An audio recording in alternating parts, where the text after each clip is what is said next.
Bạn có bao giờ tự hỏi tại sao có những người tài giỏi, thông minh xuất chúng nhưng cuộc đời họ lại đầy thất bại, trong khi những người bình thường lại vươn lên đỉnh cao? Bí mật nằm ở đây.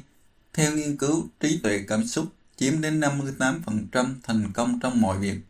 Thế mà chỉ có 36% người trên thế giới thực sự làm chủ được nó. Hôm nay chúng ta sẽ khám phá chìa khóa bất ngờ mà 80% người Việt đang bỏ lỡ, làm chủ cảm xúc để mở ra cánh cửa thành công. Các bạn thân mến, hôm nay mình muốn tâm sự với các bạn về một chủ đề gần gũi nhưng lại vô cùng quan trọng: làm chủ cảm xúc, chìa khóa thành công mà nhiều người bỏ qua. Trong cuộc sống hối hả của xã hội chúng ta ngày nay, với áp lực công việc, gia đình và những biến động kinh tế, cảm xúc của chúng ta thường bị cuốn trôi như dòng sông mùa lũ.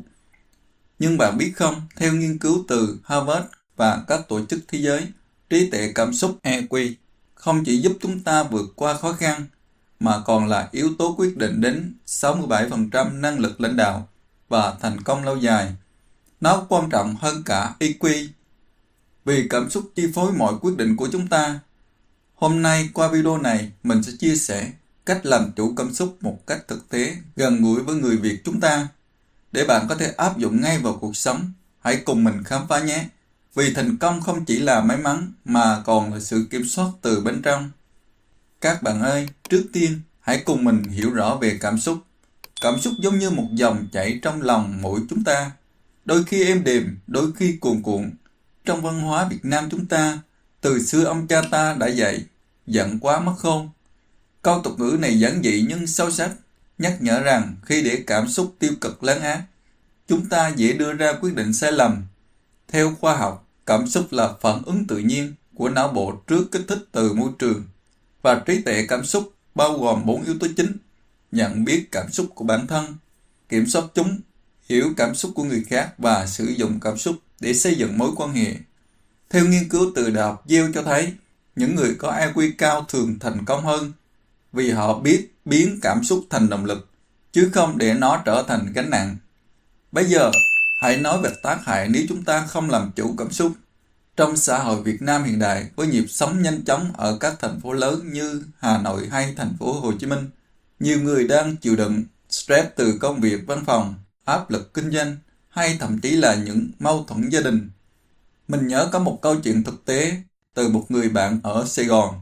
Anh ấy là một kỹ sư phần mềm, tài năng nhưng hay cáu gắt vì deadline. Một lần trong cơn giận với đồng nghiệp, anh ấy đã nói những lời xúc phạm, dẫn đến mất hợp đồng lớn. Kết quả, công ty thiệt hại hàng trăm triệu và anh ấy suýt mất việc. Đây không phải là chuyện hiếm. Theo khảo sát từ Bộ Lao động, Thương binh và Xã hội Việt Nam năm 2023, hơn 70% người lao động ở đô thị gặp vấn đề về sức khỏe tâm thần do không kiểm soát được cảm xúc, dẫn đến giảm năng suất lao động đến 20%. Chúng ta có thể đã từng nghe câu chuyện của Lão Tử, bậc hiền triết nổi tiếng của Đạo Đức Kinh. Ông dạy rằng, người biết người là trí, người biết mình là minh, nghĩa là hiểu và kiểm soát cảm xúc của bản thân mới là trí tuệ thật sự. Nếu không, như trong lịch sử, nhiều vị tướng lừng danh thất bại vì để giận dữ che mờ lý trí, như trường hợp của Quan Vũ trong Tam Quốc Diễn Nghĩa, vì tự ái mà đánh mất cơ hội.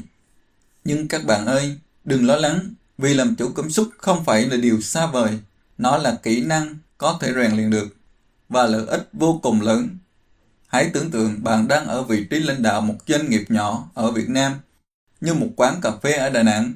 Nếu bạn biết kiểm soát cảm xúc, bạn sẽ xử lý khiếu nại khách hàng một cách bình tĩnh, khiến họ thành khách quen. Theo nghiên cứu từ Forbes, các công ty có lãnh đạo EQ cao tăng lợi nhuận lên đến 29% và nhân viên hạnh phúc hơn 64%. Ở Việt Nam, chúng ta có tấm gương Bác Hồ, vị lãnh đạo kính yêu. Trong những năm kháng chiến khó khăn gian khổ, bác luôn giữ sự bình tĩnh, lạc quan. Bác từng nói, không có việc gì khó, chỉ sợ lòng không bền. Lời dạy này chính là minh chứng cho việc làm chủ cảm xúc, biến nỗi sợ thành sức mạnh. Mình từng chứng kiến một doanh nhân Việt Nam ở Bình Dương áp dụng điều này. Chị ấy mất việc do dịch Covid-19, nhưng thay vì chìm trong tuyệt vọng, chị bình tĩnh phân tích cảm xúc, rồi khởi nghiệp bán hàng online. Kết quả doanh thu hàng tháng đạt 500 triệu đồng chỉ sau 2 năm. Đó là sức mạnh thực tế của EQ. Vậy làm thế nào để làm chủ cảm xúc? Mình sẽ chia sẻ các bước đơn giản, dễ áp dụng. Đầu tiên, hãy bắt đầu bằng việc nhận biết cảm xúc bản thân.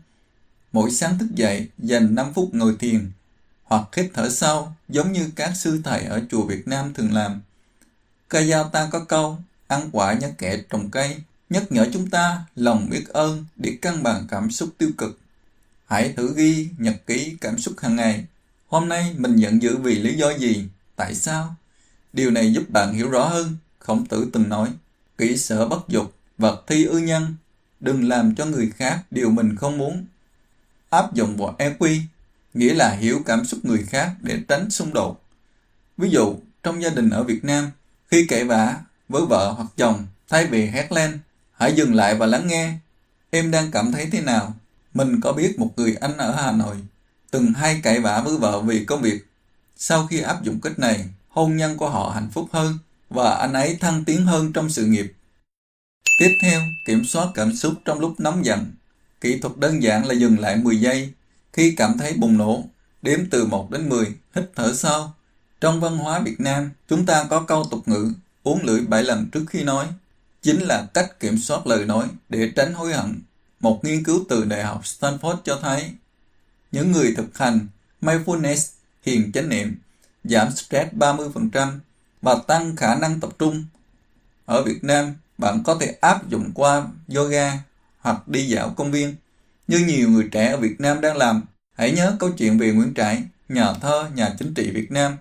Trong thời loạn lạc, ông giữ bình tĩnh để soạn bình ngô đại cáo, biến cảm xúc yêu nước thành hành động vĩ đại. Phần quan trọng nữa là sử dụng cảm xúc để xây dựng mối quan hệ. Trong kinh doanh Việt Nam, mối quan hệ là chìa khóa. Nếu bạn biết đồng cảm, bạn sẽ dễ dàng đàm phán thành công.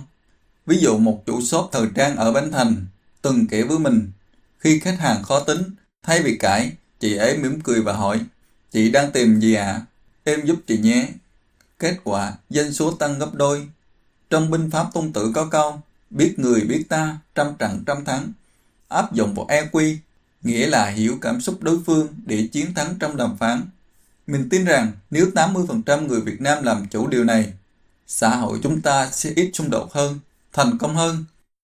Cuối cùng, hãy duy trì thói quen lâu dài, đọc sách về EQ như Trí tuệ cảm xúc của Daniel Goleman hoặc tham gia các khóa học trực tuyến miễn phí. Ở Việt Nam, nhiều cộng đồng như nhóm thiền trên Facebook đang hỗ trợ miễn phí. Hãy nhớ làm chủ cảm xúc không phải để trở thành robot vô cảm, mà là sống chân thật hơn, hạnh phúc hơn. Các bạn ơi, cuộc đời như một dòng sông, cảm xúc là sóng nước. Hãy làm chủ để con thuyền của bạn vững vàng. Có câu rất hay, sông sâu sóng cả, chớ ngã tay chèo.